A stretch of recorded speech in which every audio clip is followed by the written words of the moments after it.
Hello again. Are there any questions as to the first part of our lecture?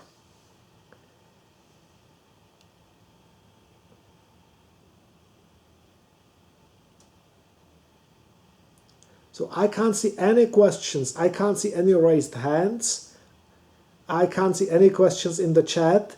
So what I consider is that in the first part you have understood we have the playground for these lectures defined now, and I can put a new paper on my board.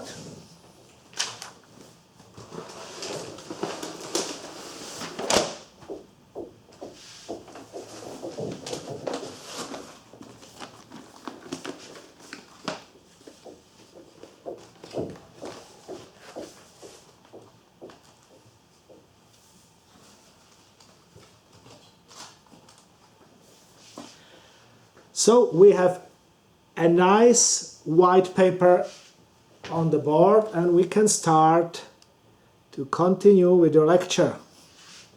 Now we have to talk about electrostatics. So first we would have to define quantities. Now the whole electromagnetic field theory is in fact about one phenomenon, one strange thing that is very important in this universe, and that is called charge.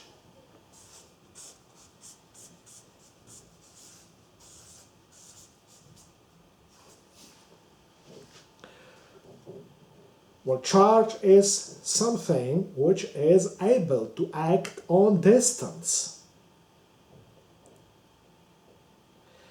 And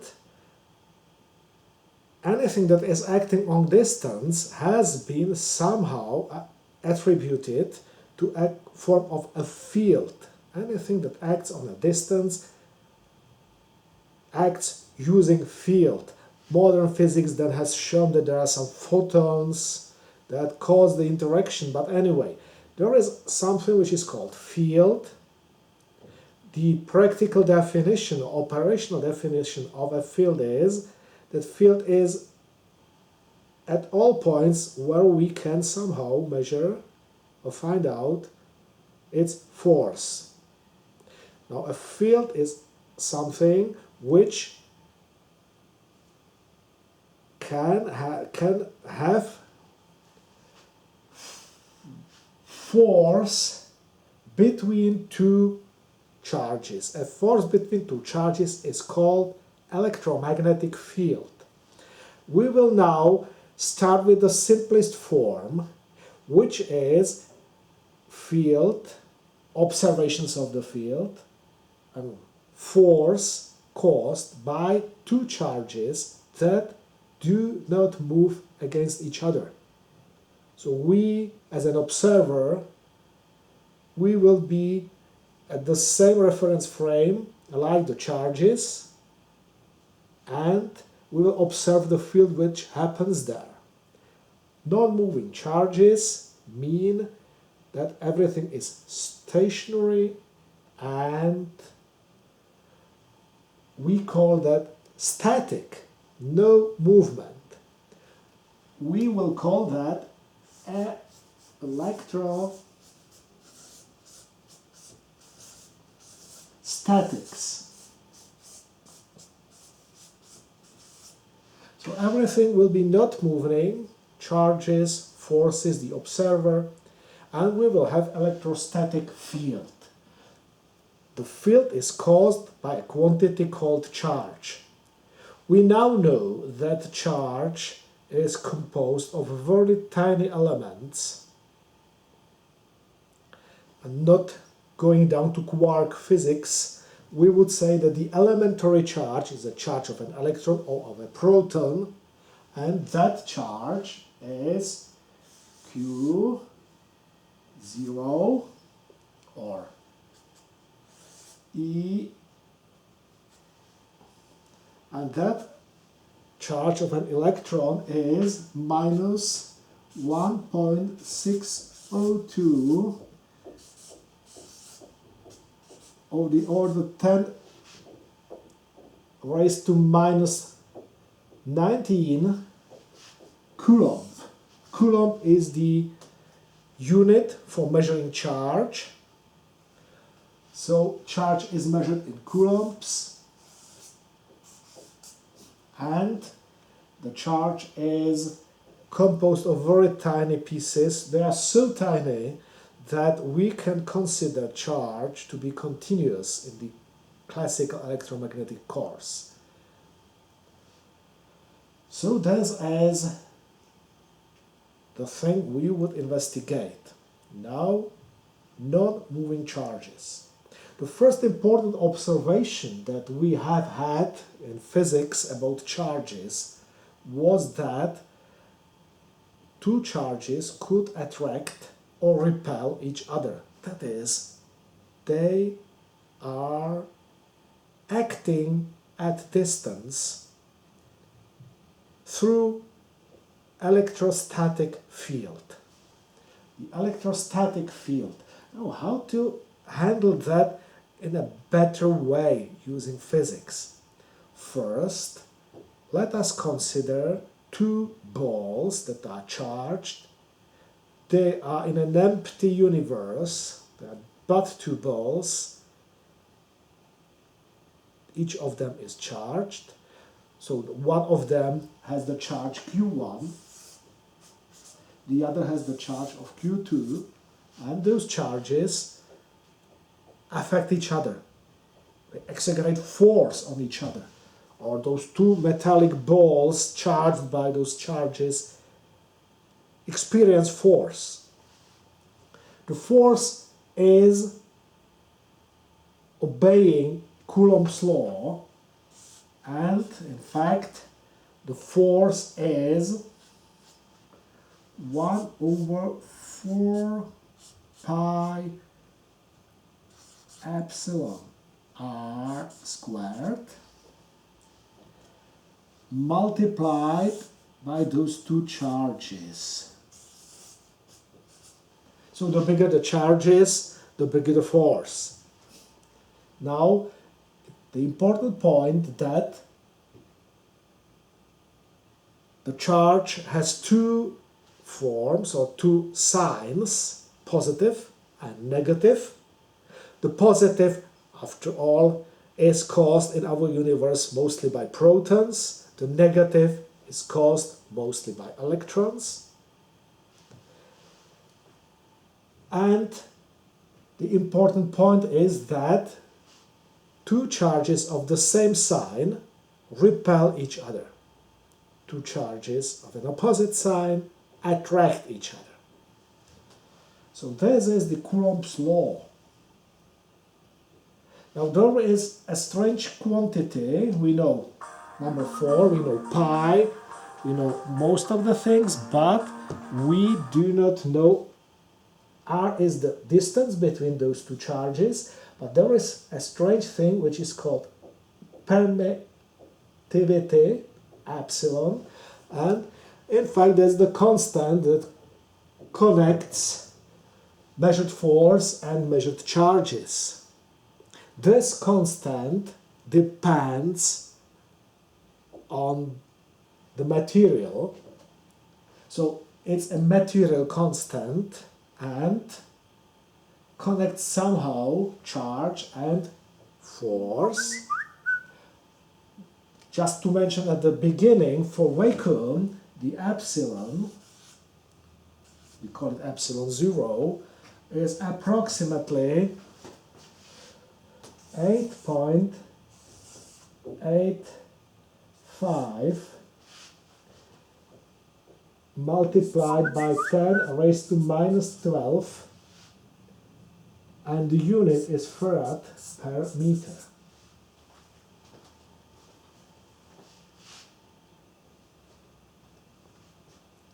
So we have got a property that's called permittivity.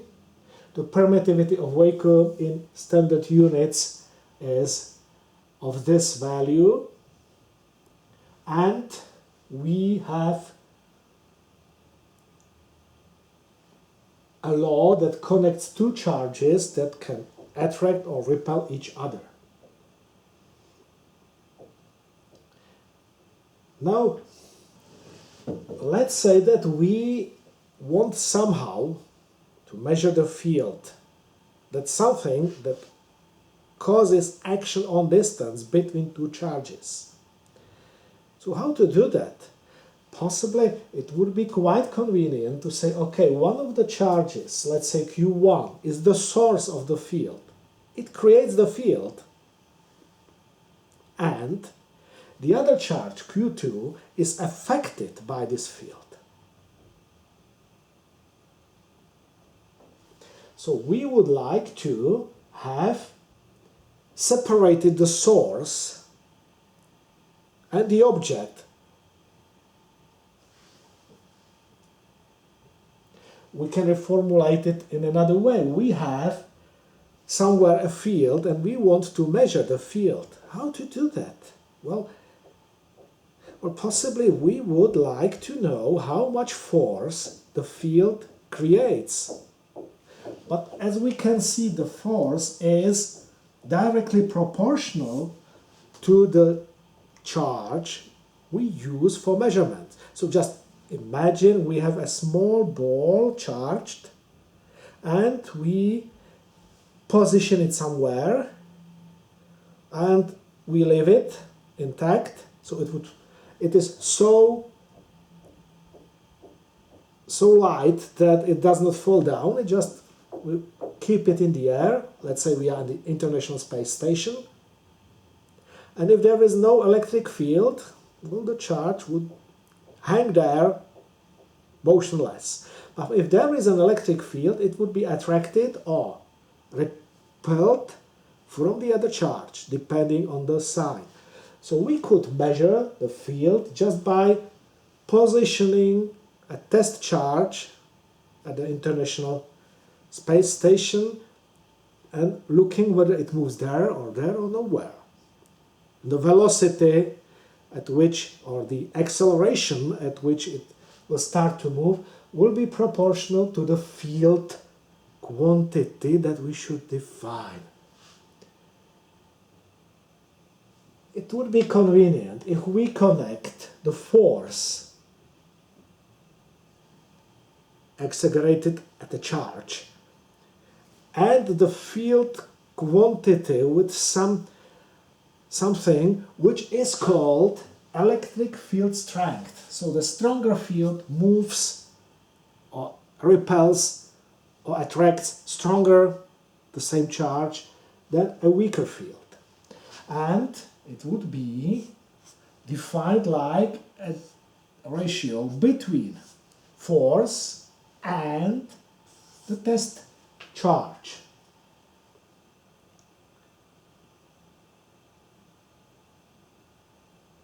So out of this Coulomb law, we would be able to put down an equation of electric field strength E that is caused by the charge Q1.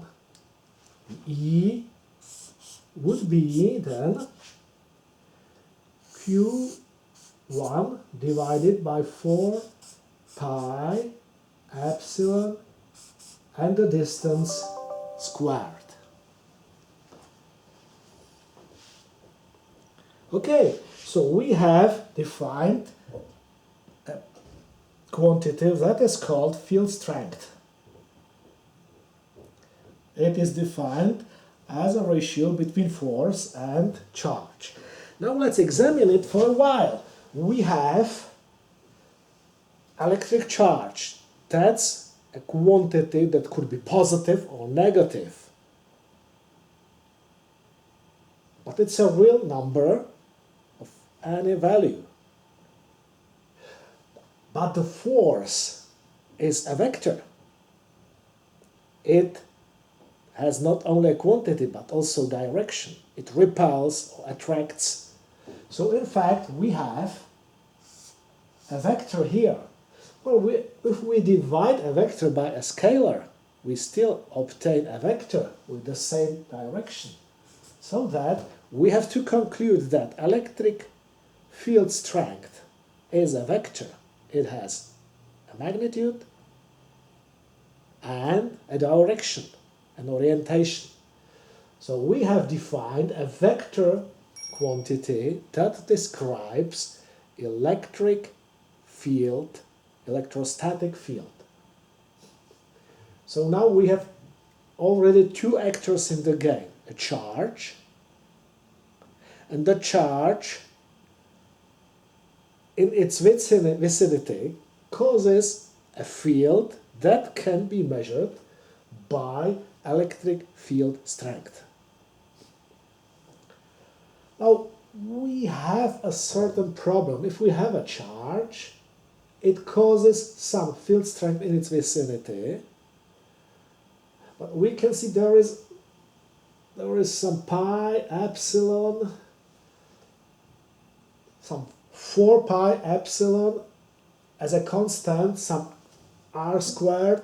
So is there anything that we can directly attribute to a charge so that we can say, for example, 1 coulomb of charge creates just one something of another quantity?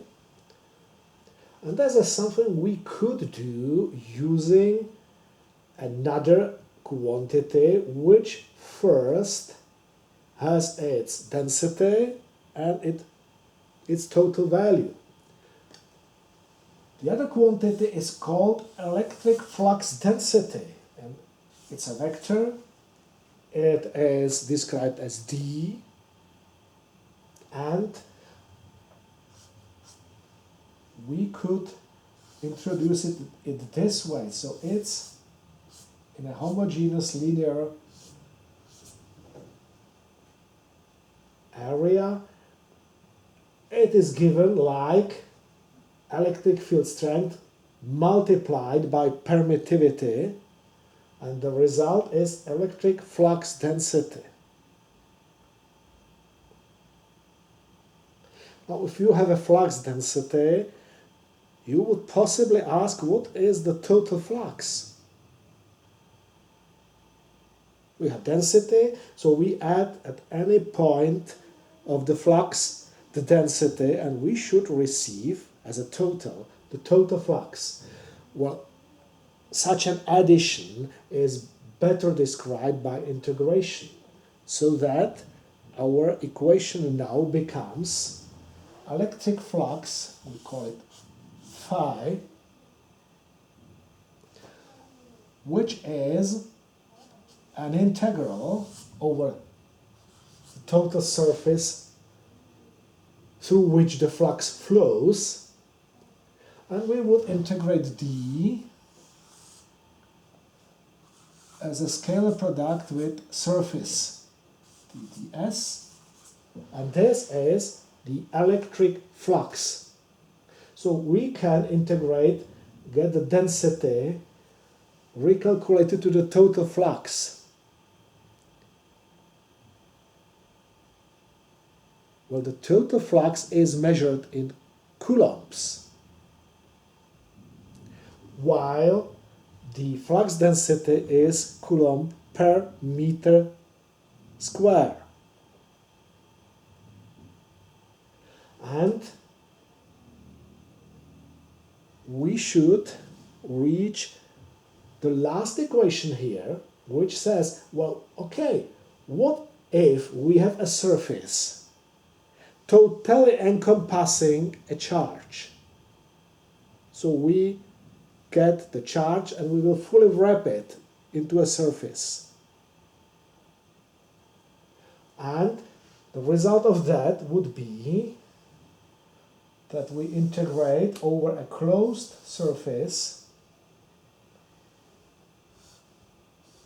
electric flux density, so we get d ds integrated, and this is by definition the charge that is contained in the closed surface. So we can read this. Electric flux is caused by a charge, or the amount of electric flux is depending on the charge that creates it. This is known like a Coulomb's law. So Coulomb's law states that the total amount of flux that comes out from a charge is equivalent to the charge. Okay, provided that we use a proper system of units, which, for example, is the Système International d'Unité, SI. Okay, so we have arrived to an important law of nature, which is called Coulomb's law. The law is expressed as an integral over a closed surface, and we have it here. Now, are there any questions?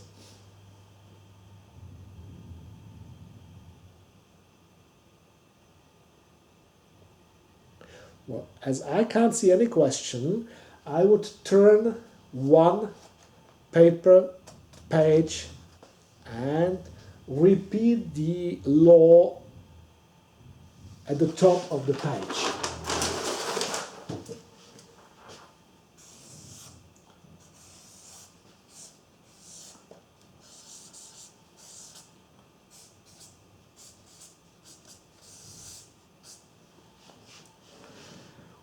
Well, at any time, if we have a simple equation, we have to be careful with definition, what that does mean. So first, we have here some quantity which is called Q, charge. Just the important point, if I take this coffee cup, the total amount of charge included in it is extreme, because there is a number of protons and a number of electrons. But at most normal conditions, those charges in atom nuclei and surrounding the atom as an electron cloud strictly match. So there are charges, but as they are of the same size and they are placed very close to the other, from outside we would call that an uncharged body. So this Q does not mean the total charge. We have to consider more the disbalance in charges in the body that is causing the field.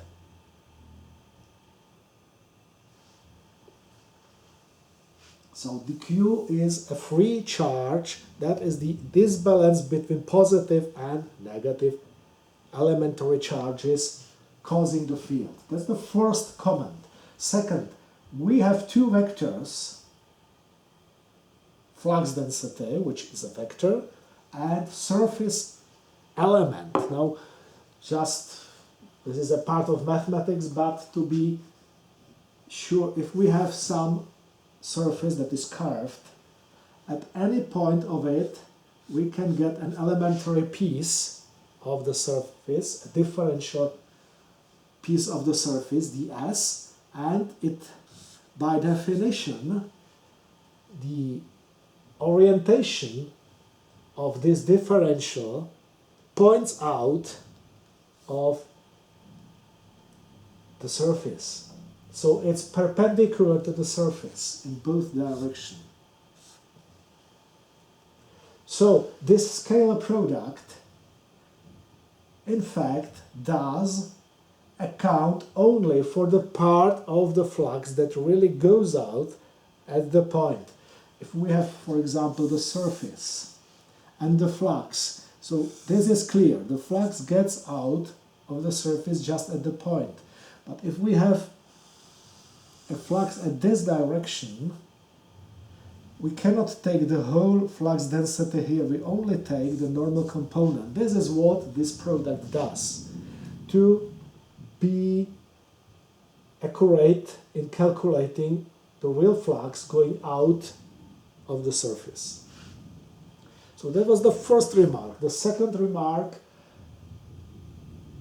well, the equation is quite accurate. It's exact. It's a law of nature. So it holds at any time. That's the definition of a law of nature. But as a technician, I ask another question. How can I use the law for real calculations? Well, and in that case, we are not so happy. Although the law holds at any time, we are only able to calculate the integral, to carry out the integration in a few cases. In fact, there are three cases that work for us, that we are able to use to do this calculation directly. And if there are only three, I suggest that we go through all three cases at this time to get three fields that we are able to solve using Coulomb's law. First, why we need, or why are we able to do the calculation only in three cases? Well, the problem is that we need to know somehow the angle between D and the surface element, and that's difficult. The equation itself does not help us. We need to know that from some other source. Mostly that's the geometry of the problem. And to be able to carry out the integration, more or less we need the case to be composed of areas where the angle is constant and the flux density is also constant. The first and simplest case is the case of a single charged ball or point. Now let's investigate it further. So in order to have the experiment in our brains, let us consider that we have received a whole new universe that is empty. It's endless, has no boundaries, it's empty, but there is one small ball and it is charged. So we have a ball. It's an ideal ball. It's perfectly rotationally symmetric. It's conductive and it's charged. Now, as it is conductive, that means that the charge could easily move around the ball. Then the charge would be distributed on the ball with equal density. Why? Well, because the elementary charges repel each other, so the final situation is a position when all the charges experience no force, and that is the equal density of the charge on the surface. Why the charges are not inside the ball? Because they repel each other, so that get to the maximum distance from the other charges. So everything is on the surface of the metallic ball, and within this universe there is no difference, no observable difference in anything regarding to the circulating around the ball. You can spot the distance from the ball. So if you are close or far, there will be difference in gravitational force, because the ball is metallic, so it has a gravitational effect. There will be a change in electric field strength. But unless you make a mark, a point on the ball, you can not distinguish any other coordinate but the distance. So just revolving around the ball would not be observable. So in that case, we know that the electric field, and anything in that universe, by the way, could only depend on one coordinate, and that's the distance. In that saying, we also know that the flux density at any distance from the ball would be constant at this radius. So at this point we know that the flux is flowing out of the ball, so we have a positive charge Q. The flux is flowing out of the charged ball, and it has a constant density provided that we hold the same radius r. In this case, we are ready to carry out the integration. How? Okay, let's get an integration surface, a surface which is formed by another ball, which is concentric, so it has the same center as the charged ball, but is bigger. And this ball has a radius r, so it's somewhere here.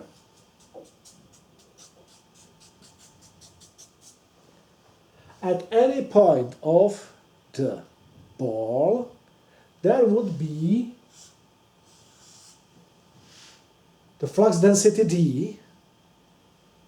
At any point of the ball, it would point out, and the surface element would also point out, so they will be collinear.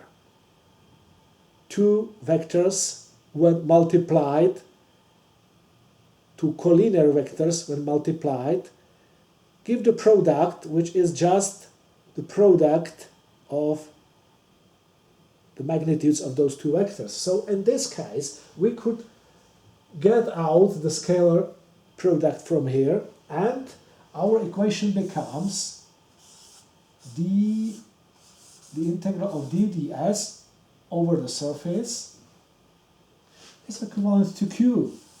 Okay, now what is the integral of d multiplied by an element of the surface over the surface of a ball? Well, it's d multiplied by the area, total area of the surface of the ball, which is 4 pi r squared. So we know now that 4 pi r squared d is equivalent to q, and therefore d must be q over 4 pi r squared. So for this universe composed of emptiness and one charged ball, we can establish exactly the value of flux density as q over 4 pi r squared, where r is the distance from the center of the ball. By the way, we can apply the definition, and if d is permittivity multiplied by field strength, we can also establish the field strength in this universe as E, which is equivalent to Q over 4 pi epsilon r squared. So this is field strength and flux density in a universe where only one charged ball is present. This is the case we can directly handle by the law of Coulomb.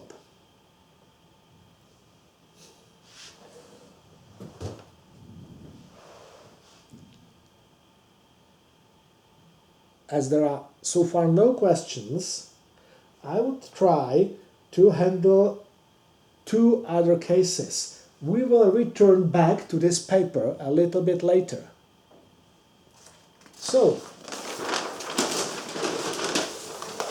the second example of integration of Gauss' law. We have another universe which now is a bit less empty.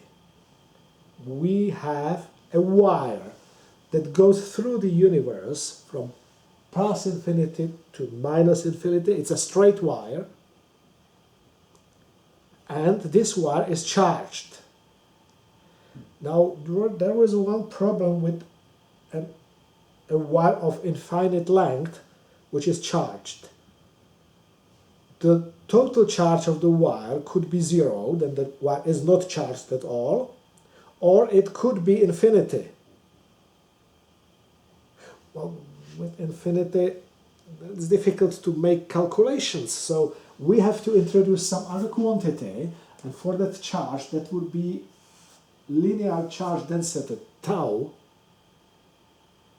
which is a ratio between the charge of a piece of that wire and the length of that piece. So we cut, for example, 1 meter of that wire, and the charge residing at this 1 meter would be tau. And now, although the charge of the total wire is infinite, we have a finite number for calculations. So now again, how would the field in this universe look like? Well, first, as the